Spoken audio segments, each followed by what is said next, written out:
Hello, hello. Thank you for tuning in. My name is Victor. I am a social worker and chemical dependency counselor licensed in Oregon and Washington.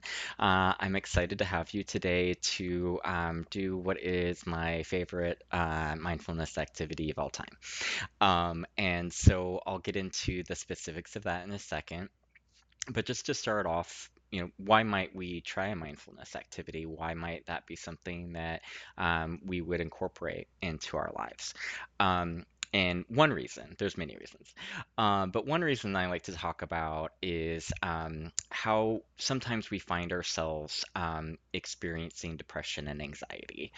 And one way to conceptualize depression and anxiety is depression occurs when we are really stuck in a past thought and something that has occurred that generated a lot of sadness and might create a little bit of feeling of hopelessness or destitute. And so that can be one way to talk about depression. And one way to talk about anxiety is when we're focusing on the future and we've got really substantial, maybe higher than usual concerns about what might happen. And so that can be challenging. And so when we're thinking about how we can address depression and anxiety, and conceptualizing it as depression being past and anxiety being future fixation, finding ourselves in the present. And so I had a client years and years ago. I don't think he came up with this, but he shared it with me, and I thought it was great. But the saying was, if you have one foot in the past and one foot in the future, you're pissing on the present.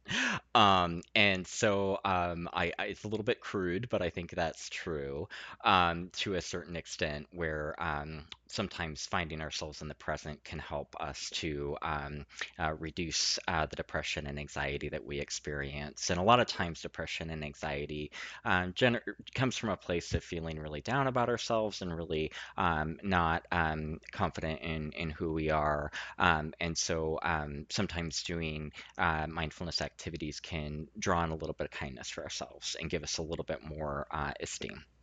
And so this exercise, again, it's one of my favorites, is a mindfulness activity that looks at using a prop to generate a orientation to the present.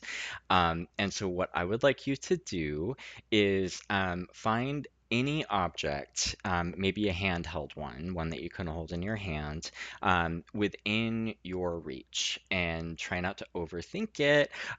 You can pick up anything that's present. So for me, I just randomly happen to have a bike light. And so this will be my object. So it doesn't have to be anything that's like a grounding object or fidget spinner or something like that. Just any object, because we'll get into this a little bit more, but part of the activity is finding joy and beauty in things that we might not have appreciated before. And so to start off, I like to just do a little centering activity. If you've seen another video, we do deep belly breathing, and that helps us to come into a space where the mindfulness activity can be a little bit more effective. And so we'll start off with doing some deep belly breathing. So again, that's when you have one hand on your stomach, one hand on your chest, and it's the hand on the belly that is moving. Sorry, can't really see. There we go. And the one on the chest is staying the same. So we'll try 20 seconds of deep belly breathing starting now.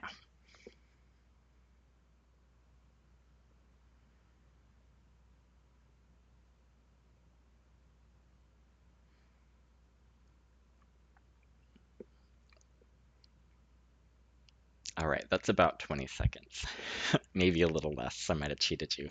But at any rate, I would like you to go ahead and grab your object. And we're going to start with using basically, one of the things that we can do to ground into the present is utilization of our senses. So the five senses that we have can really help to find us in a spot where we're in the moment, in the present. And so the one I'd like to start off with is sight. And so if you can just take a moment to observe your object with your eyes and really take a moment to explore the fine details of your object. You might find that it's got a couple of different colors, and the colors, when they're next to each other, kind of create a little bit of a cool pattern.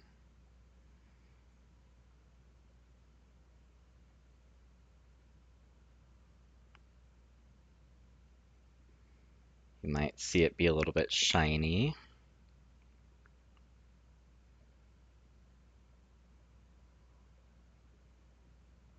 Maybe you notice some imperfections in it, some scratches or dents.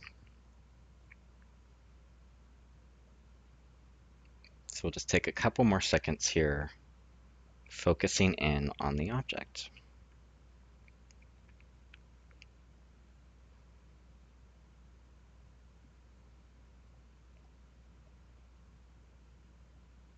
All right. So the next sense that we're going to tap into is touch. And you've probably already touched it a little bit, but we're going to it a little bit deeper. So really feel the object. So you're going to notice where the object is rough, where it's smooth, where it has some little changes in texture. If it's got a couple of different materials, like this one has a couple different plastics, I can kind of compare how does one part of the object feel versus the other.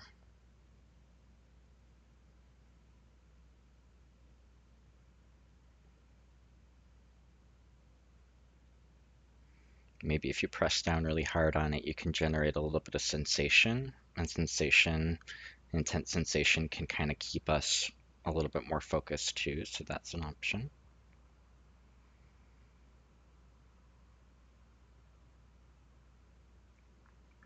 All right.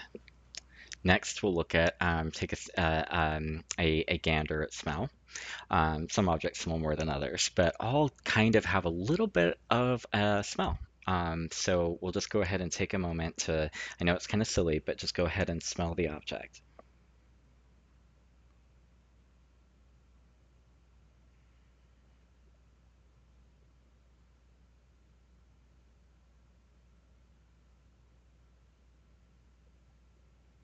Sometimes things have a little bit of like a plastic smell, or they might have like a metal smell or a wood smell. It might be very subtle, but that's a part of the activity, is finding the subtleties.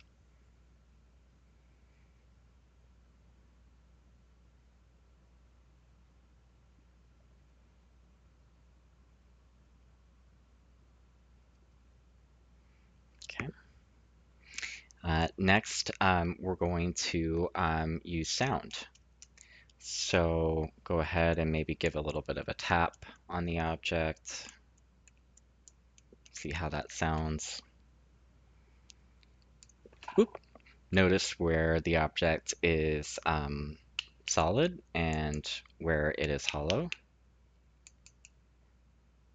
So there's a little bit of a different sound. And you might end up kind of liking that sound. I did percussion in high school, so I kind of like the little drumming sound.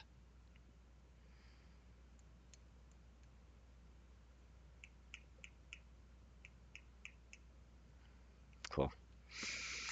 Well, I'm not going to have you do taste because who knows where that object has been. But you can use foods for taste and use that exercise as well with food. So I hope that you've been able to find a little bit of a different appreciation for that object. In mindfulness, we never want to become too attached to objects, but there is something cool that can happen, and when we find new appreciation for an object, it can actually bring some joy into our life when we see an object and we've spent some time with it and we kind of see a little bit of the things that we like about it. And there might be a meaning to it that didn't exist before. And one time I had somebody who she grabbed just a USB cord. And she was like, "Ugh, this USB cord. What am I gonna do with this? How is this gonna be like fun and exciting?" Um, but what she shared at the end of the activity was that the USB cord was one of the first things that she purchased when she got her first paycheck. After she went through a time of not being able to work. And so she was like, "Well, okay, so this USB cord represents something. It represents something cool about a transition in my life." And so that USB cord will never be the same for her. And the details are shifted to protect confidentiality, but the concept's the same.